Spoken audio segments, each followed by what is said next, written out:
Denial. Denial. Brutal killing. And then acceptance. Yeah, see, there you go.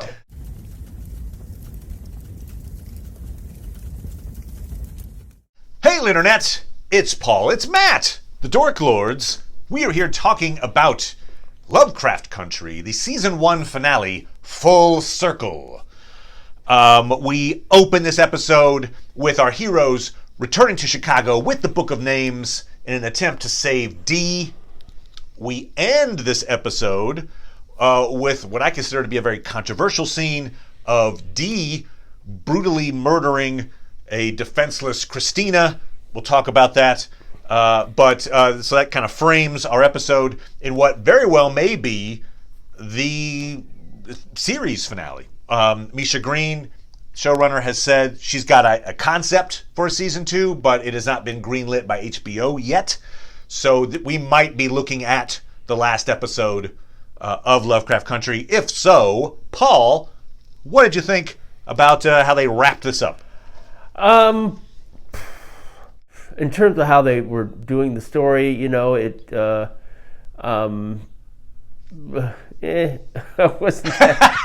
wasn't in love with it. It's not like there were things that I wanted to have happen that didn't happen. Except that I wanted to get a better impression of Gia. I guess I thought she was going to die, and she didn't. So if there's a second season, I guess that's good that they can develop that character, because I think it was underdeveloped in what we saw. I think it's interesting that, the whole idea is Tick is supposed to die, and I guess there are ways in which he could come back, but easily, actually. I don't, that as an end, I don't know that they earned it. So... Okay. Although I give you credit, because you hypothesized that perhaps Atticus might die in this season, and I was like, no way. I don't deserve a lot of credit show. Because I was throwing all kinds of shit out. They could resurrect everyone. I wouldn't say you were convinced he was going to die. No, I certainly wasn't. I'm not a matter. So okay. See, it's like it's possible. I'm mad at Montrose. You're willing to put money. You're willing to call it Vegas. I was wrong. I was wrong on Montrose. That dude survived. He did. That's true. You're right. What? Yeah. Try to be a good grandfather. If you can. Okay. If you can. Wow. So that was a surprise. So to its credit, the ending was not predictable in that way. I mean, I did not think Atticus was going to die. I thought they were going to find a way to have him fulfill this prophecy or fulfill his destiny without killing him. But, he died, at least in the context of the show. At this moment, he's dead. Yes. That said, I was a little underwhelmed by this finale. I think I texted you like 40 minutes in that I was like going to sleep. Yeah. It's a slow burn episode for sure. Yes, there's a big confrontation at the end, which a lot of stuff gets wrapped up, but then it also finishes with this just bizarre ending, in my opinion, where Dee just Why do you find it bizarre? Well. Yeah, so let's talk about it. So Dee, I don't know how old Dee is. I don't know that they ever say specifically, but she rides a bike. I don't know, she's 12? Maybe. Somewhere in there? Yeah. So let's just say she's a 12-year-old kid. Yeah. Who nearly dies. Sure. Yeah, she nearly dies. She got her new robotic arm. Yes. Which she uses to burst the throat of a woman calling for help who's trapped under a rock. Yes. And then it has her pet Shoggoth, and it's like, did we just see the start of a villain? Is that like, are we supposed to care about Dee? We're supposed to go, yeah, Dee, she's a psychopath kid. Like, it just... Well, Christina is a villain. Christina is certainly a villain. So but at that point, Christina's been defeated. You need to make that part of your assessment there, part of your equation. In some ways, so what she is doing is, I would say she's got the personality traits of the Punisher, right? Which you can never tell whether the Punisher is good or bad. It's like, oh, he's kind of a villain because he's just killing people with vigilante justice. But imagine if the Punisher is 12. You're like, that's a messed up kid. Well, like, you know, I mean, again, she nearly died, and then it's not like rooting for her, and I'm not rooting for her. It's not even like even after she nearly died, then she was all better. You know, I mean, yes, she's got a metallic arm, but she can still grieve the loss of her arm. Right? No, grieving is fine. Yeah, well, grieving is what good people do. You don't remember that stage? Killing in cold blood. You don't remember that stage of grief? I don't remember the stage of grief, which is use robotic arm homicidal killing. You know. I mean, she's Conan the Barbarian now. Yes. Was it to see your enemies driven before you, to hear the lamentations of the women? Like, oh God. Yeah, denial. Denial. Brutal killing. And then acceptance. Yeah. See, there you go. I thought that was a weird message to send for the show. Like, I you just think wasn't kids sure. are watching it and like, huh? Maybe I should start killing adults who are jerks. Anyway, I don't know. Maybe it's just me. I don't know. It just felt like that was certainly not a heroic thing to do. Right. And no, it's certainly not heroic. It just felt like, whoa, okay, this kid's got some problems. And so perhaps a season 2 would investigate those problems. Now, do I get credit? I think, again, this was maybe too obvious. Much like Atticus swings the baseball bat in the past. Mm-hmm. I predicted that, the woman in the future with the robotic arm who gives the book to Atticus is probably Dee. I don't know. Do I get credit for that? She gets the robotic arm. I was like, she's probably going to get a robotic arm. She got one. But, again, it was maybe a little too obvious to be like, oh, the girl who's about to lose an arm, there's a woman in the future with a robotic arm who gives the book. No! What? But what we didn't know is, and she's a psychopath. She was lucky she didn't kill Atticus in that moment. He's just lucky to have gotten out there alive. As you say, I was kind of bored with the first 40 minutes. It felt like it was kind of spinning its wheels. I wasn't thrilled as into the, in order to do this, we must talk to our elders again and get the woo.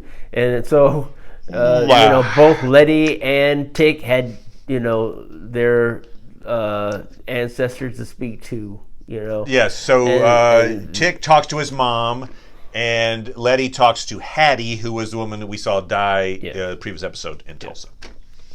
There's a pocket plane that Hannah created. So, so one of the, the resurrection of old Titus was, it wasn't much. And I guess I'm trying to think what it was about that, because, if you just say it superficially, it's like, they cast a spell and they brought this guy back and then they killed him or took part of his heart out. And it sounds interesting. I think it was the fact that it took so long. The idea of casting a spell is one thing, but then to see you putting the salt down and then to me, the symbols, if you introduce a character that you have to kill, in 10 minutes, it doesn't have that much, dramatic weight, and also at least it didn't anyway. It's like if you got to, I'll kill this person who's really dead anyway. Okay, whatever. Well, that's kind of actually that process that they used to bring Titus back made me think, if you were going to do a season 2, this is how you bring Atticus back, right? You just be like, he's back now. Maybe he's, I don't know, ephemeral somewhat, but he could. There are plenty of ways you could bring Atticus back in season 2 if you wanted to. And I guess Christina as well, right? Yeah. So the idea is that Atticus is going to sacrifice himself in this autumnal equinox thing. Yes. Along with pieces of Titus and Christina, so that the three of them are some kind of, the spell needs three of them bonded, and then they're going to remove magic from white people. In other words, white people are no longer, which I didn't realize was a thing until this episode. Is that like a province of white people? Anyway, but they do it. It works. And Atticus does, in fact, sacrifice himself, kind of the Christ figure. Although I will say this, Christ apparently, I've heard, came back after 3 days. So, if again, season 2, he's like, I'm back, everybody! Yeah, was Ruby the Judas? Sure. So the Ruby is asked to get some piece of Christina. And so... And of course, dramatically, she has to get mad at Letty for even asking. Correct. Just so we could actually believe that she wouldn't do this. We have to ponder, because we were talking about this in our last recap. Like she's gonna turn on Christina. Is it a long con, or how does this all work out? I don't think it was a long con per se. I feel like she did actually have feelings for Christina. I don't know that those were earned feelings, but she had them. I don't think it were earned. You also another check mark for Paul. You were like, hey, they've never actually kissed as their true forms. Before, boom, that's what we saw this happen in this episode. They were like, I'm me, you're you, and I love you, baby. That was one warm scene.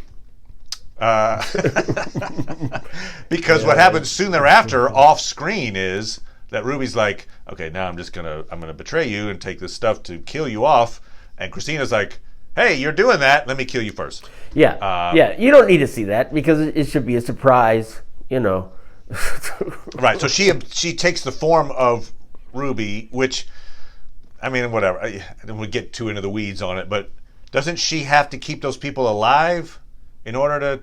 Maybe not. Maybe she just in the moment she can take Ruby's dead person blood and then transform into Ruby once. I don't know. She doesn't have to keep her alive for that, but it sounded like Ruby's dead. Yeah, it did. And instead, Christina was inhabiting the form of Ruby. And so when the big moment comes and our heroes think they've got part of Christina, thanks to Ruby, they don't, because it wasn't part of Christina. And so it looks like the spell's going to fail, and Christina's going to become all-powerful, and Tick's still going to die. Yeah. But that's where we bring Gi in. Oh, sure. And with her powers to connect with her tails.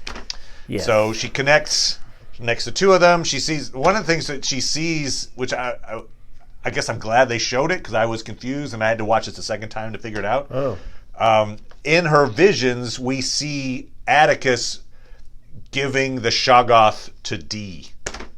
That's why Dee has a pet Shoggoth. Like they didn't talk about it at all, but they just show it in this Gi vision, which is a weird place to show it. Yeah. But anyway, that's why the Shoggoth comes to save Dee from another Shoggoth, because Atticus was like, "Here, take my protector Shoggoth, Dee."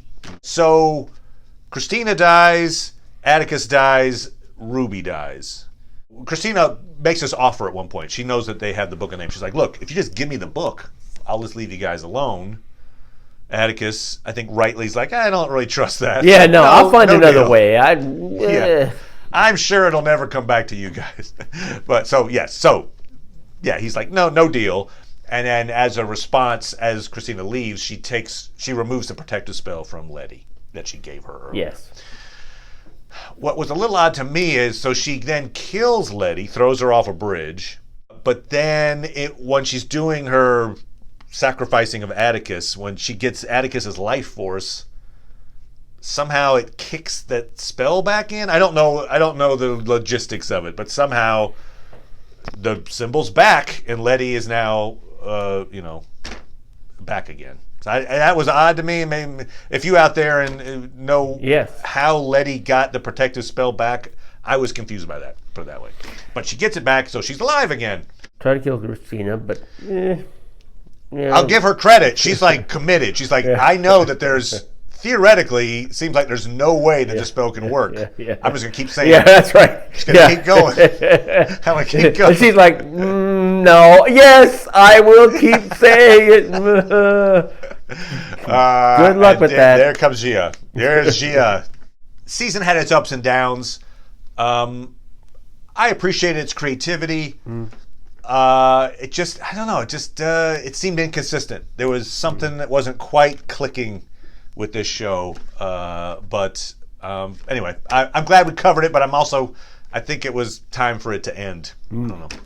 Just my thoughts. I don't know. I certainly my interest in it was ending. So okay, fair enough. But I'm glad I saw it. There were definitely some interesting parts in it. I certainly was happy to see all those actors. I thought they all did a good job of what they were given. And we see the actor who plays Atticus is now apparently signed on for the MCU, so we're going to be seeing him play. I think it's Kang the Conqueror. Right. I do have a quote. I'm in my final Lovecraft quote as we get to the finale here. The reason I chose it is because bad guy's trying to cast a spell.